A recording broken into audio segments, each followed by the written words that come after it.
Soyez les bienvenus, bonjour. À la une, réorganisation en vue des trésoreries, de quoi mobiliser en Centre-Bretagne élus locaux et agents des impôts. La direction, elle, explique que la réforme va augmenter les services d'accueil de proximité en zone rurale. Retour sur ce plateau et coup de projecteur sur la réorganisation des trésoreries et centres des impôts. Il y a des syndicats qui parlent d'un vaste plan social qui va entraîner la suppression de trésoreries.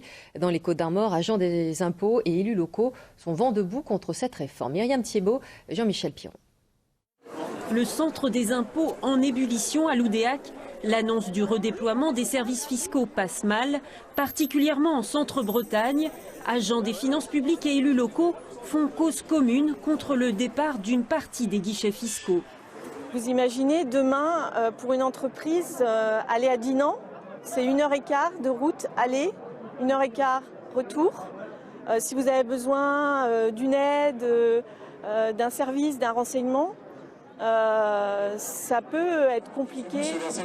Une annonce de redéploiement qui fera l'objet d'une concertation jusqu'en septembre, assure le ministère des Finances. Les agents, eux, estiment que le plan est déjà bien sur les rails. Le directeur est venu vendredi dernier pour nous annoncer le projet.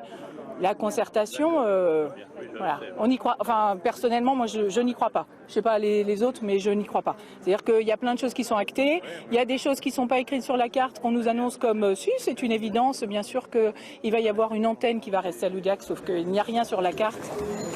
Dans des communes voisines, il est prévu de fermer les trésoreries pour les remplacer par des permanences certains jours de la semaine.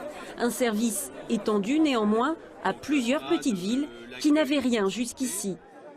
L'essentiel du travail réalisé par les petites trésoreries, ce sont des travaux de gestion, ce sont des travaux qui peuvent être réalisés n'importe où. En revanche, là où il y a du service aux usagers, service aux collectivités locales, nous restons en zone rurale et nous augmentons même notre présence en zone rurale au travers des accueils de proximité.